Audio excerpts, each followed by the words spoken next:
So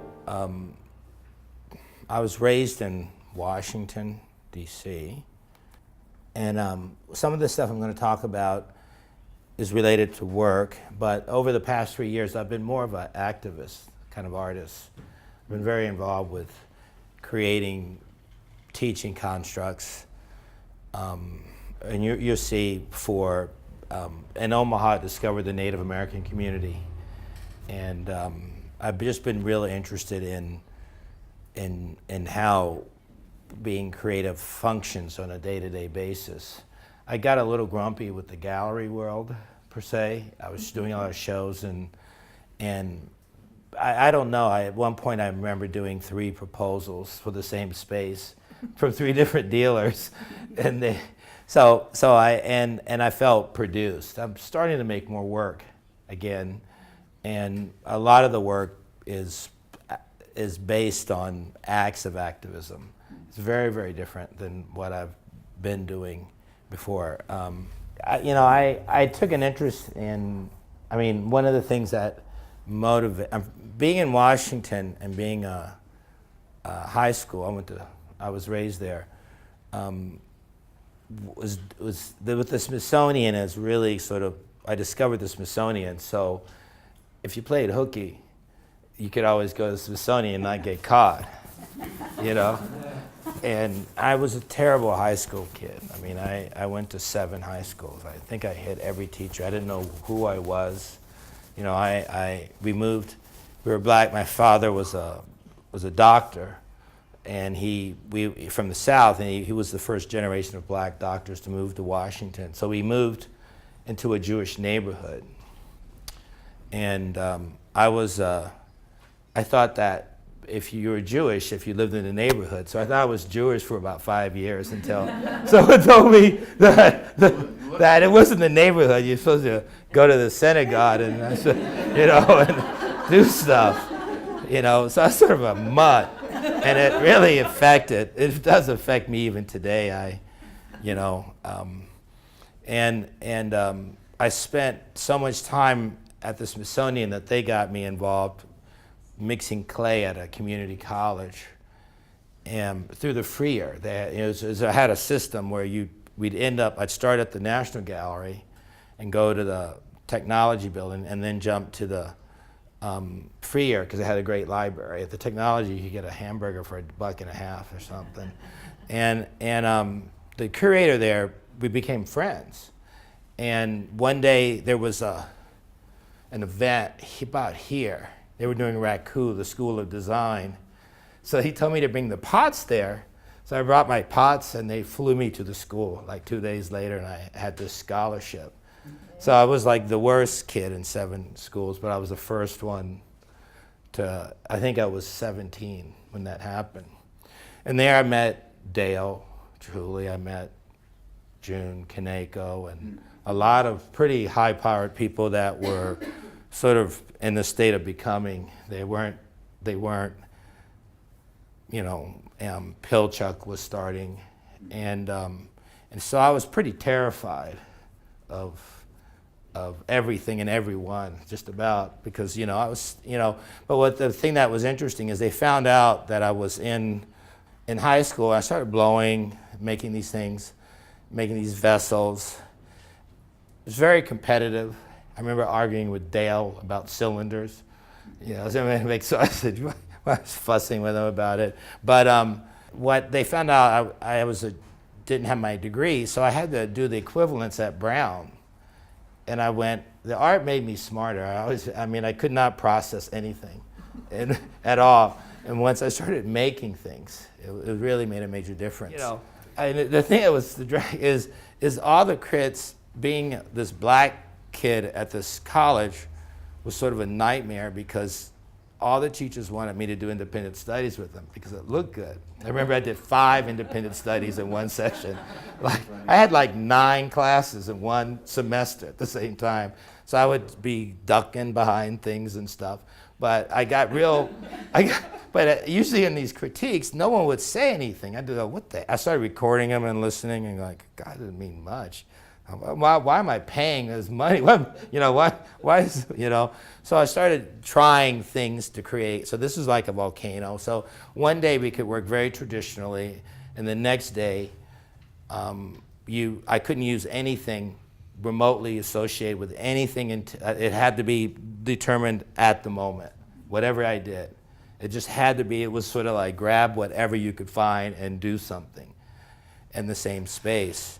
And there's such an emotional content, in the shop. This one, we made a volcano, and it got hot and it heated up the wood, and the fire department came, and Dale was pissed, and I called it a performance, and stuff, and it was like the first one, which is, and it was like here we're chopping. At one point I was jumping on it. We made a big paddle. And we do one every 2 days, and it was really a lot of fun. And I was at Pilchuck, and these girls were cooking. They took a class. I said, how can you talk somebody into taking a class to cook? Then they cooked the chickens, and it was really fun, And I think there's a part, it's sort of like, how do you learn and how do you process information? And it was really interesting. I had learned how to blow and and I made all these cones, and they stacked up, and I remember Dale coming in. I was 17 or 18, I was 18, and he says, that's a good sculpture. He's like, okay, you're right? That was how I approached it. And it was very, then I made this, and they were all really very happy. And, and I was just like, throughout my life, there's been this whole thing about how do you process information so that it's catalytic, At the time, we didn't have grinding wheels. That's how archaic it was. We had gotten maybe one, and you would dare not paint or anything like that, but they were all done. And I just sort of jumped. Shannon Emanuele is here, and she brought me in. And she did this show, and I did this sort of plate kind of structure similar to this. And then I met screens, and then I met Dick Marcus had come, and it was really pretty, but I didn't like it. I don't know if you ever told you that part. And then Dick came in. And he sort of helped me, and I started gluing things on it and building right on site. And it led to a whole series of work where I just started making it on the sites. And this was like one of them. And they became, I was very fortunate to have a venue, to have venues. I think, I don't know quite, I was trying to figure it out, but I would get calls and someone would say, well, we have, a museum call and say, would you do this installation?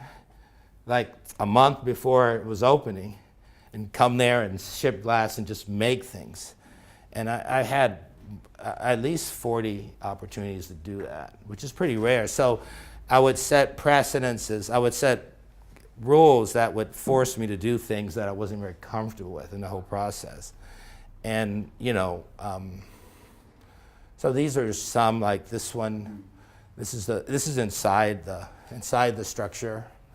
And, I don't know, working in glass is so much better fun than just being a sculptor and isolated, because at least you got friends, and so people would come by and help and be a part of it.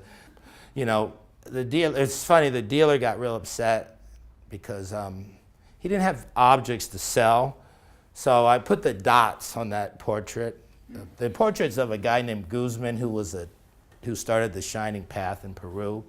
And I couldn't figure out if he was a good guy or bad guy, but I put the dots. And then all the people wanted to buy these things, Most of the installations I've done were tossed because they were built to learn. They weren't really built, they were built to discover. They weren't built to sell, This one was,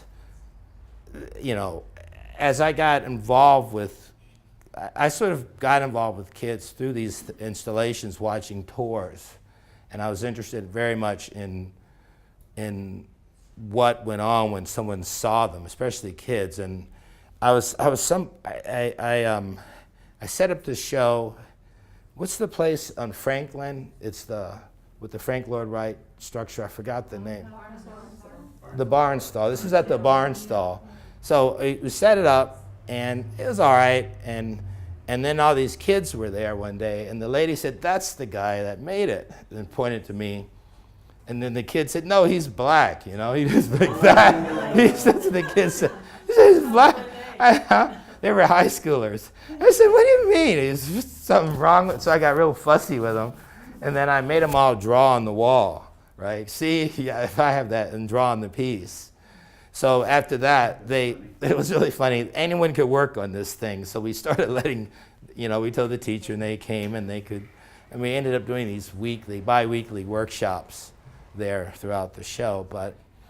And the snowman is just some of the objects that we pre-make. Throughout this process, I had jobs like UPS, FedEx, all this stuff, I drove the truck and wore the uniform.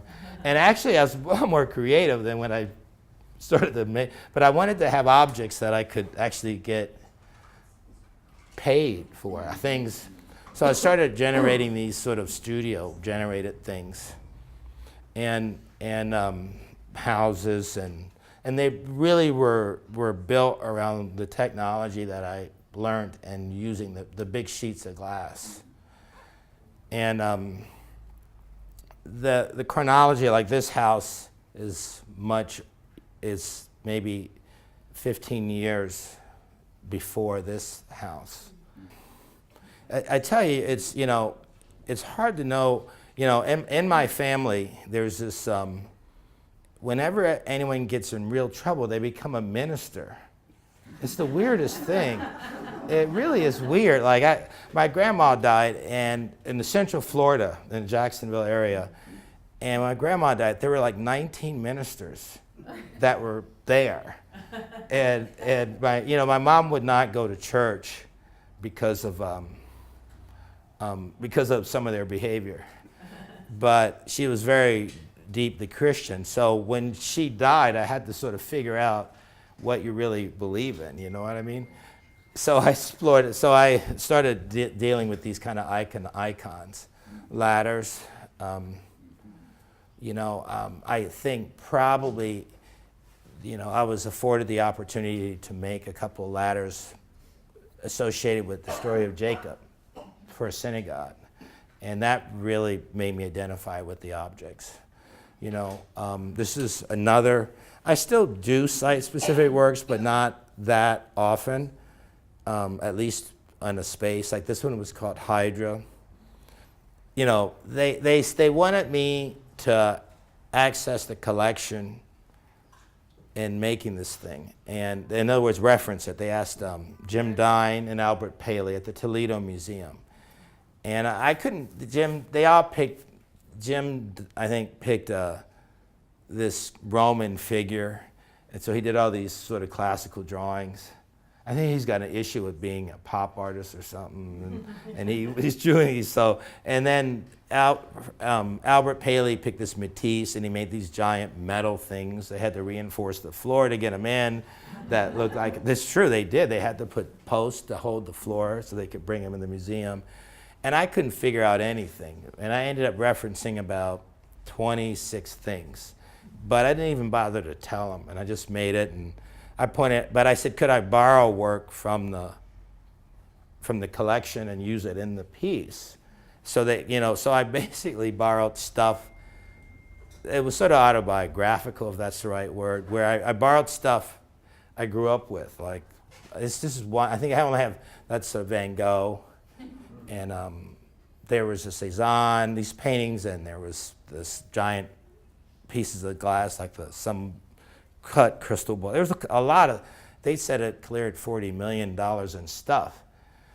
It's sort of interesting because, they had at one point, it's like there's a Cézanne behind me and I'm working on something and I backed into it and I put this big dent in the thing, And I was really freaking out because I was like, what do you do? The dent, the thing, and I'm like looking at it and it's like, you just dented something that's $6 million, 0.1, and I'm thinking, that thing is definitely not worth $6.1 million. That's what I'm thinking.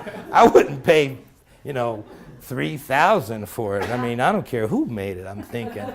It was all right. I'm like, maybe Cézanne is overcredited, I'm thinking, You gotta be dead. And so what I did is I put a ladder up so, no one could see the dent outwardly.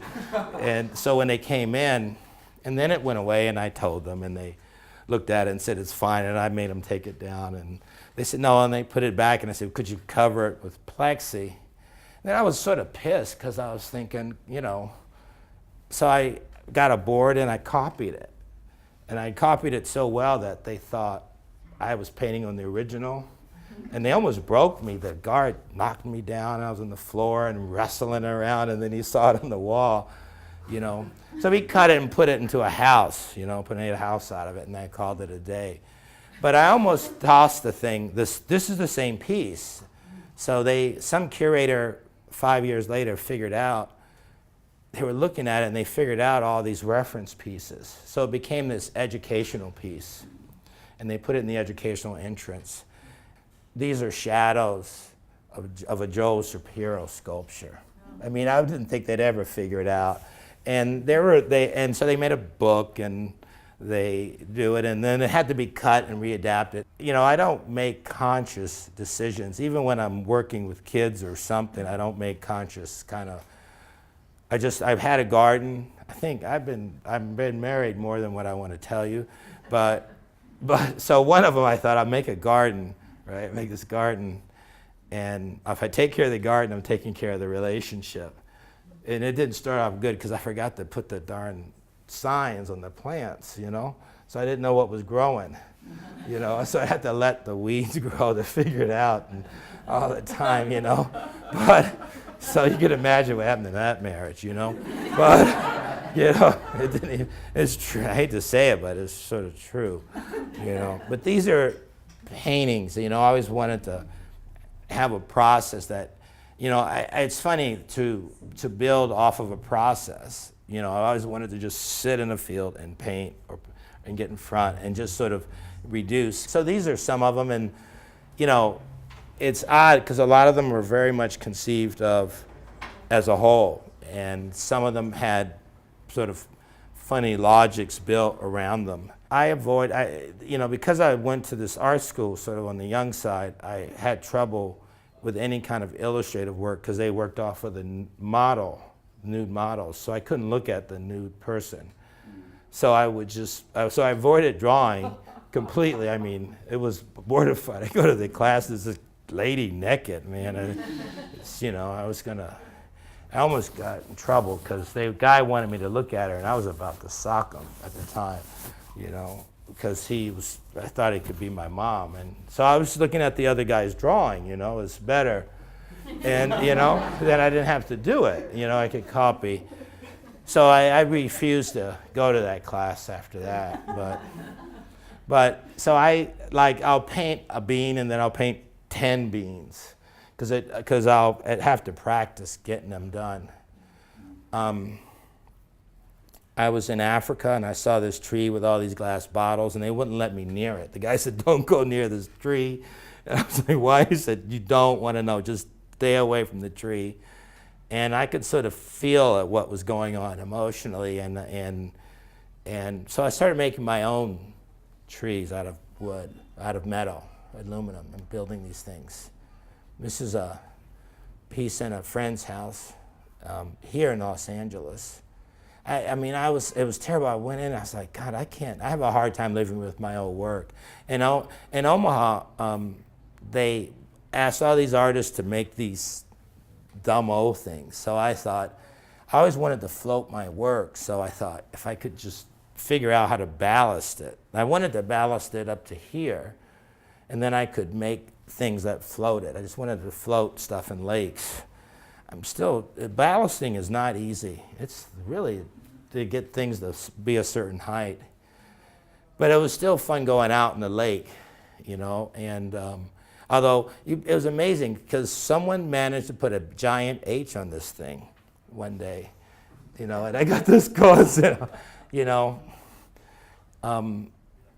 I was part of the initial public art piece in the transit program here.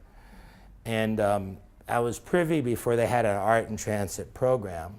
So it was like war, you know, like getting involved. Like no one knew, the entire team that I dealt with was fired and charged by the FBI. All the references, everybody got, I mean, it was all about, you know, 3-story escalator, stairways, port. I mean, it was, the fraud was incredible. And when I came in to do this thing, it was like, they were like, you gotta be kidding. Because there was no, it was just me and the contractor, Tudor Saliba. So the guy's like, is that all you're getting? And he shows me this metal plate, and he says, that plate costs more than your whole sculpture. And it's just a piece of steel with 4 bolts in it. So he immediately took me in the office and said, you should do a change order. You could probably add 2 zeros to this thing. That's exactly what I am not kidding you. So I was thinking, this is a good idea, you know? I mean, the level of fraud, this was at MacArthur Park, which, you know, it was like every time I parked my car, someone was trying to sell drugs behind it because it was a van and they could hide behind the van, you know, partway through, I did read the paper one day and they all, you know, it said FBI investigation and, you know, everything that could go wrong, you know, like the park was declared, the water was declared toxic or something, and they had to put it in barrels and take it out to empty the whole lake. And so it was, and then I had to qualify how to make this thing. And I had never, you know, like they wanted to last a long time. And I'm used to doing an installation and tossing it. So I had to get like 4 different kinds of engineers. And they just sort of, and I just sort of wore them down until finally I just sort of adjusted.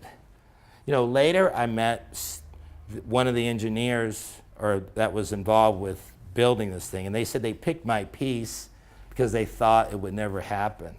That's what they told me. The guy really legitimately told me this. But you know, it was this was torture. Like this was going to be all glass, and I ended up covering it with dichroic mirror. All the glass parts of it, and I was pretty fussy about it, you know. And once it got done, it was fine, you know. So I mean, and so it was called. It had all these funny names like, you know, this is torture. I don't want to do this anymore. You know, I mean, at one point they said I had to do an analysis, an atmospheric analysis of something about ozone or something and how it would affect the glass in 20 years, and it had to have a 153-mile-an-hour wind thing, and they even had me talk to a SWAT team. I'm not kidding. They have a SWAT teams organized for the subways here. I was like, what, you know? This is another project. It was Asuka, and I made it for the Skirball. It was sort of weird because I was thinking I wasn't Jewish, you know? But it really opened a lot of doors because I had to do a lot of research into Judaic history, and it was such a breath of fresh air to have to like refer to something outside of yourself. You know, and Judaic history is pretty neat, actually. You know, it did spark an interest in Judaism and civil rights in me as a result of this project. What were those leaf-like things? They're like, the sukkah has palms on top, and a sukkah. And so I made them that way so that you couldn't tell they were flying down, or if you're in it, they look like they're moving up. And if you're out, you think they're falling. They pull it out. I think they pulled it out once or twice. It's sort of not the easiest thing to set up, if you know what I mean. But it was, you know, the funniest thing was they had this opening, you know, and a guy said, "Man, you should be Jewish." I said, "You got enough problems." And it went through 2 floors in like 5 minutes. It was the funniest thing, you know. It's a bus stop in San Diego, and you know, they were really worried about the durability of the benches, so I used the rocks that the developer was taking out of the place, and just you could sit on them. And it was very, you know, and that part of the and somewhere in all these things, there's this thing I have an interest in, like there's on this particular project, even though it was approved, across the street is a retirement home. So we formed a secondary committee of these retirees that had to approve this thing. you know, and because they actually use it. And What city is that in? it's in San Diego, in an area called Valencia. Valencia. Yeah, so there's the leaves, and so the water was figured out. It works sort of, that if the rain comes straight down, but if it's coming like this, forget it, you know. The Central Library drawings, when they first, I sort of didn't want to do this, get involved with them, because they hadn't dug the hole, and the subway system, it was, you know, I have to drive, the way, when we started that installation of that piece, I was just driving by and I saw this crane putting a cap on it. And that's where they bring everything into it. So the initial you know, I was just thinking, it'd be 7 years down the line. And I was fortunate to be part of this committee. They selected me and a bunch of others, and we made drawings. And I wasn't really sure quite. I just didn't want to be committed to do something that would, you know, the meetings alone were, you know, I figured there'd be about 100 hours of meetings by the time you're done to the end. And then, so I was encouraged to go, and I was actually the last person to meet, and I met with this architect that he wears the shirt so tight you think he's going to faint, and he asked me to do this proposal, and I was like, he said, why? I said, what? They want to give me $1,000 to do a drawing, and I said, you're out of your mind. That's the hardest part, is figuring out what it should be. You should pay me $30,000 to do the freaking drawing. That's the hard part, you know. I mean, that's the and I said, and you know, I said, you don't even know my work, and something like this has to be collaborative. And it was sort of an interesting process where he did come to the studio the next day. He made a commitment, and we did 3 drawings that were huge of each one. And it was weird because we made them. They're at the library. I think some of you maybe have seen them. And I sort of wanted them to be this giant toy, and I wanted to bring some texture into space. And you know, they have a nature and humanity. They each have a theme. I was contracted, in my contract, I do have the right to change the objects. I'd love to do and there's, you know, but every time you touch these things, it costs a lot of money. You know, it's like, and it was, again, the corruption. I mean, the Tudor Saliba built this thing, so round 2, they really were setting, it was very, I had to be very investigative of the process in terms of the scheduling. And I think it was like a month before the opening, and they didn't put the support beams for the objects. In other words, they said I had 2 tons of weight per chandelier. They had to be at least 18 or 20 feet tall by 16 feet in diameter. And then, so they were figured out, and then they were too heavy because they didn't build the joists. So we had to switch to fiberglass, super thin aluminum, and they had to light the space. So, you know, once it all, I mean, and it's funny how, you know, the adjustment of you going from sheet glass and cast glass to plexiglass, and you know, even the foam inside the objects had to be taken out to keep the weight. I think it was 1,100 pounds. So they do plan to light the objects, but it got done, and the architect hated them. It was the weirdest thing to work with him. And then he really fought, and because he lost his sight lines, you know, originally, and he'd been falling in love with these things.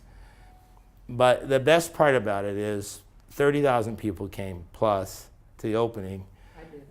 Oh yeah, that's right. And my mom was there, and I got forgiven from all my past sins, you know.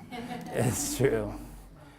But these are some of the installations, and I'm guilty of not documenting a lot, or maybe I have to change things from digitally.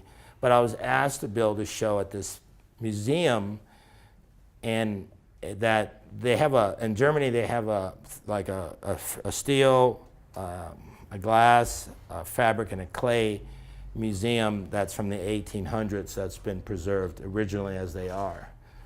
So there's all this, and so they asked me to do this installation. So this was the cone, the Museum of Glass.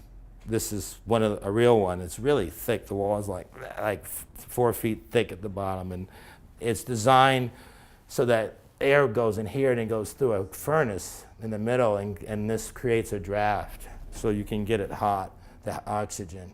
So that's the furnace. And there were 2 years. It was such a weird experience because they were talking for 2 years and they couldn't get the money, and I thought, well, this is something I want to do. So I saved up some money, and I said I'm going to come and do it. And as soon as that happened, they never told me all this money came, and they kept asking me, like, we did drawings and there were all these plans, and there was a typo. I needed 12,000 pounds of glass, and I got 27 tons of glass on a typo. And so it was like these trucks kept coming and coming. I was like, what the hell? I mean, I'm just like, and there's a good and a bad part. The bad part is that the plant, one day they told me they don't have OSHA in Germany. It's really scary because when they would unload it, I would notice they weren't careful. And one of the crates fell and it killed somebody. Like 1,000-kilo crate, bonk, and the guy. So I was like, oh, so what do you do? I mean, that's the worst thing that could ever happen in a show. It doesn't matter if you're late, if you're on time. So I was like, we changed all the rules. We threw out all the drawings and made it a free zone and said anyone can access this space, and let's just deal with the act of healing and figure out, with and I set a series of mental, personal goals. One of the goals was to do something so meaningful to the kids' parents that the kids' parents felt like they were part of something bigger. And it became very much, it was directed that way. So there was no concern about when the thing opened or what the hell happened. So kids would come in and they were like, see the installation, and they were like told they could do anything they want. They could conceptualize about it. They could draw on the wall. They could tell us what to build. And I had ideas, and I would filter it. And it was sort of weird filtering it because most of them didn't speak English. And there were adults that started coming, and this is in a village. And then more teachers started coming. It was sort of a headache, if you want to know the truth, because all these kids are coming, and they would say, things like, well, that batch told me to make this beehive. So you got to make a beehive at least. So it's like a 2-ton beehive, It's really thick, the plates. And, we were like trying to get rid of the glass, and, I had ideas, and then I came up with a theme that addressed, and they're all, it's sort of funny. They gave me this Easter egg, and I built this relationship with like a 60-mile area. Like buses would come in after the end of this thing was going on, and kids would just come, and it was like, and finally the director was like, when are you going to figure this thing out and finish it? Because they had an opening, and I went, you forgot somebody died, dude, who cares about the frickin' opening? And maybe we're just continue this after. And it did continue after, and they never had an education program before, and because it was a state museum, they received, like, the state got excited about it and funded it permanently. And they have all this stuff, and that was really great. But the kids, I was all romantic about the kids, and they gave me the egg, and they all put wishes in it. And I opened it like 15 years later, and it was all this dumb stuff. It wasn't like wishes, they were like really naughty stuff. I can't even tell you. It was like they were pulling my leg, And I swam, I got very interested in what happens when I've always been curious, what happens, the guy died, and I had an experience where I thought, I had this glass project that involved the Hawaiian rocks, and I don't like the sale of art for a living. I don't like, it's so weird, I don't process it, so I thought, why don't I have a production line? Well, I don't want to get too involved, but the bottom line is I had to go to these three. It involved Hawaiian religious values, and you can't mess with the rocks in Hawaii. So I wanted to melt the lava, basically, and make a production line there. And the priest told me to go to the third place. I went to the third. En route to the third, I went swimming. I got caught in a riptide, and I went on. I drowned. Technically, they said I drowned. I mean, I was swimming, and it's like the point before you go out. Prior to it's not so fun because you swallow water and you're sort of trapped. But once you're caught and the oxygen depletion hits you, it's not too bad in Hawaii because you look out and it's a nice place to go out, you know. So I went out. I remember consciously doing it, and so I thought it had meaning in relationship to the show. How'd you get out? Some guy saved me. There were 25-foot waves way out there, and he saw me go out, and he came in and got me. When I came out of it, I thought, I just remember this light, but I didn't remember the incident at all for almost 3 weeks. I had no idea. So I thought it was appropriate to put it in that show in Germany. And from that education program, I got involved with arts and embassies. And they somehow another word went through one word about the fact that I do this stuff with kids, and the kids in Germany, none of these kids speak a word of English. So I would say, like, get back, and they'd look at me like I was crazy. Then I'd go like this, and they'd run as far as they could run. It was just like nuts, and this is like the third day of a workshop, and I think I was in Mozambique. I've been to about 7 countries, and basically they would plan events and then see what happened. And every event, everything that could go wrong would go wrong. Like the first, like this one, wait, where is it? No, that's not it. Like this one here, they didn't pick me up. They forgot to pick me up. And I waited for 3 hours at the hotel, and then I walked there, and I got there like 4.5 hours later, and there's 6 kids sitting there, and they got these pencils, and there's 35 brushes, 35 pieces of paper, and they run off and tell the kids in the village, and there's like 300 kids. I'm not kidding. I counted 200, and I'm like, what do you want me to do, And I'm like, there's like little jars of paint, and this is tough because the kids, like even cardboard, they see cardboard, they either eat it or they make it into shoes. 45% of the kids died. That mortality rate was the highest. It was 45% by the age of 10. So I was like, what do I do? And so I had to do it in mime, and I just and it was the most amazing experience, like they had the paper, see? So the only paper you could get were these things. This is like day 1, and the paper plates. And so we had the finger paint because they had brushes. And then I showed them how to make brushes out of sticks. And, the next day, it was supposed to be over in 2 hours, but they all came back the next day with sets of brushes made out of sticks. And then we didn't have any paint, and they dye fabric, and these women showed up, and they had clay, and they made paint, literally. And it was like, and then somehow or another, come middle of day 2, everyone seemed to know what I was talking about. It was the weirdest thing.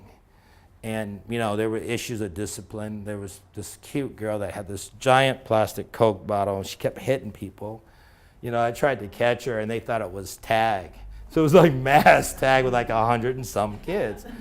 And, then come day 3, the ambassador flies in on a plane with some government official, and they bring these glass houses. So that's where so we had the show. This workshop, I was working with these guys, and they make stuff out of guns, like benches and animals, and they decommissioned the guns. And most of the artists that I worked with in this country were guerrilla fighters, even the women. And so it was sort of, apparently I didn't know this, but they weren't too keen. This was during the Bush era. God, I'm not going to say anything about the election, I promise you, okay? These guys are national carvers. They carve the very traditional stuff in Mozambique, and they want to do glass houses, and I'm like, what the hell? I was like so mad, you know, but they came up to do this safari. Right.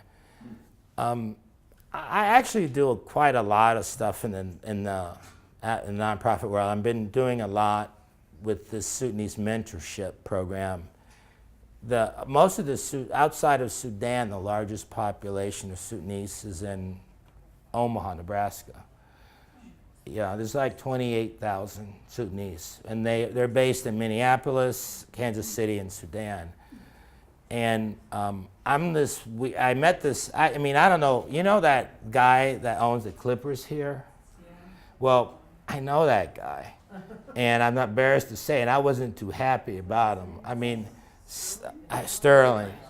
So he used to. He's friends of a guy. His best friend is a collector of glass. I'm not going to say who. So he would give us tickets to go to the games, and then when he did that, what do you call that? When he was drunk, and he was saying all that bad stuff, the racist stuff. It's terrible. And then I called my friend. I was called the same day to get the tickets for my friends, and then he said, "Oh, you don't want to know it now." So it turned out, you know, the players, I thought they were going to boycott the team and hold them hostage, which would have been, because I'm interested. I always, as an advocate, all my life I've competed against sports. You know, so I really hate sports, even though I like it. I mean, I like basketball, but it really, you know, I always felt that basketball players were shoe salesmen, and they weren't. You know, they do these photo ops with some kids, but could you imagine what they could really do? So when that happened, and they wore their shirts funny, I decided that sports, you know, in Jackie Robinson's day and all that, that's valid, but I decided contemporary basketball was a form of slavery, because basically very few could actually achieve what they want to achieve in a stable life. And then somehow or another, I met this guy he was really tall, and he was saying he had this academy. So it took about 8 months, and I had to go look at, you know, I got out of my own, took my foot out of my mouth and thought about it and realized that millions, there's like 3 million kids staying in school because of sports, you know, and I gotta like respect all the mentorship programs that do exist. So I calmed down, but this particular guy, he sort of became this friend, and it was the weirdest thing because he runs this thing out of his pocket, and you know, their kids are tall, and he trains them really well. So I went to a practice, and there were like 106 kids, like all different heights and sizes, right? And they had total respect for each other, and they were just practicing, and then they got into this big circle, and they just started talking about what their lives are about, what they did wrong, what they could do right. And I was talking to one of them, and he's like, he plays for Georgetown University, and one of them is coming to UCLA next year. And it turns out that these athletes are being sought after by all the national colleges. And it's this grassroots thing, and they have all these problems with boosters, people giving their families money, kids losing their scholarship because they stole a $5 necklace from Walmart, judicial issues. I mean, we worked with one kid this year, and the kid went from a life sentence on my just effort talking to a decent attorney to like 5 years. And so there's all these really interesting issues, but what I saw in this mentorship was a clean line between education and sports. And I mean, these kids want to go to school, and they know they can use basketball to do it. And so what I've been doing a lot is, actually I've been working a lot with the women, and just sort of expanding the program and creating methods for them to engage the community in a broader way with their families. And it's sort of expanded quite a lot. So, you know, there's like the guy who plays for the Lakers. He almost came tonight because he gives us money. I was watching TV and I'm like, hey, he's from Sudan, you know. Well, you need the money. He better pay us, you know. There's no mentorship program like it. And it's interesting. I do a lot of education programming related to telling them where they're from. And it's really pretty amazing. You know, there's a couple of people I'm working with that they're blind because of what they saw happen to their families. They saw their families get murdered, and they went blind, and they can't see. It's amazing that could happen. And so most of these kids, probably all those kids, I've shown them images of Sudan and how just fun stuff, and their families don't share that with them. So I'm very interested in. At one point, this guy came, and everyone loved me because they couldn't do anything, find a venue. He's like in charge of the South Sudanese, but he's the vice president, and who knows if he's a good guy or a bad guy. But I didn't know who he was, but he's basically the lead guerrilla fighter for the South Sudanese. He should have been the president, and there are some things that are going on with that. But either way, it's a big part of my time right now, the last year. So you're going back and forth to Africa? Or? No, this is in Omaha in itself. So he came to Omaha to visit? Yeah, he came to Omaha. He went to the UN and then he came here. And, you know, and there's all the politics of it are odd, like his, you know, I had this report I read and it talked about the corruption within his own government. So the thing is like, you have a big house in Uganda, guy. Like, how'd you get that, you know? It's really very interesting how, you know, being privy to how a country is functioning and building itself and why. And probably the biggest thing we're addressing is tribalism, with the idea, and I'm doing it in conjunction with a foundation called the Kaneko. June's foundation, and we're really interested in just like this issue of what a refugee community, how they function, and it's rare to find a kid or people that they were born in a refugee camp. And now they're in the college and they're doing fine. And they're in school and they're building their lives. And, you know, but if you go back 13 years, they were walking. And there's all this information I get privy to, like there's a group called the Lost Boys. And the Sudanese made them up. They just went, we need money for a group. So most of these guys were fighters. They weren't lost at all. And so it's been really, you know, but, you know, this is another, I don't mean to jump around, but this is another installation. And this had a lot to do, when I did the show because my family was from that area. So I wanted to know, so everything had some reference to family members. I found out I was part Seminole. It depends on who I'm talking to. It gets, you know, if I'm working with the Indians, it goes up and it goes down, you know. And I actually qualified to be in the tribe, so that I did a piece about my induction into the Seminole tribe, and I dealt with the politics of the economics of it. It's like, you want to be in the tribe, fine, just don't try to get the loot, you know, because they got casino money. So the piece was at it's part of an installation, but that was, you know, this was just, everything had, even the size of the circle. I did an exploration of like, what's Seminole architecture? You know, how big do they decide to make a structure, you know? This is in Denmark almost, and I think it had something to do with, the show was very much about Nordic life, but it was also, prior to the show, we started programming, and I investigated the Ebeltoft. This was in Ebeltoft, Denmark. And I investigated, you know, and I look for relevancy. I don't want to do anything, even, and so as a result, I try to build backwards Instead of like having a meeting about what education should be, I'll just sort of look around or something.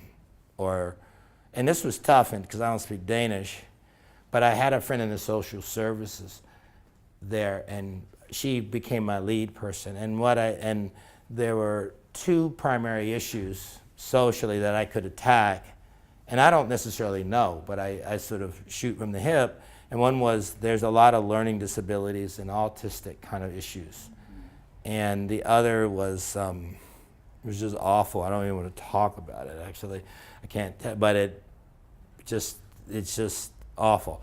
So we went after that. So this room was designed as a classroom, and what I figured out was a lot of the social service facilities, the patients drive by the museum every day without fail.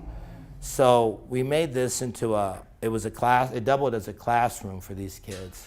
This is in Corning, sort of a lobby area. Oops, sorry. This is the in the studio in Omaha. I'll go pretty quick. And it's we're building this show called Stories of the New World did in Orlando. And we started that's the show itself. It was a big show. It was 7,000 feet of space. This is the fountain room, had video. Everything was based on regional things that had a broader intent. So like it was really based on the fact that they suddenly figured the world was round, and everybody you could have civil rights. I mean, if the world, you could leave feudalism and come to America and have your own life. There's all these things that happen. Who saw the land first? So did the big painting. This thing is of 3 boys there that were buried. I did about 8 or 9 people. I met all these. I have this friend, his name was Marty Fine, and he was a glass collector, and he has all these pictures of Martin Luther King, and he's in them. He said, "Why you collecting?" He says, "No, I'm in them all, right?" So what are you doing in them all? He says, "I was the money man." It's unbelievable. Martin Luther King was funded more by the Jewish community than the NAACP. The civil rights movement would not have existed without the Jewish community. So, like Joan Bax, she funded the burial of these kids she funded these things, and there were all these incredible stories. So all these pieces had to do with their images. There's Martin Luther, and the reason I put him on this image was because I was talking to Marty, and his wife was saying she could identify the jail that he was in, and she started complaining about what time he came home. So I thought this is Bessie, the first black female pilot. But that's the installation, and there were several. The video was about the Northwest Passage, and the video was a lot about throwing people off. When they die in the boat, they throw them in the water. There's a lot of things. It's about the exploitation of the oil, and Where is this? this was in Orlando.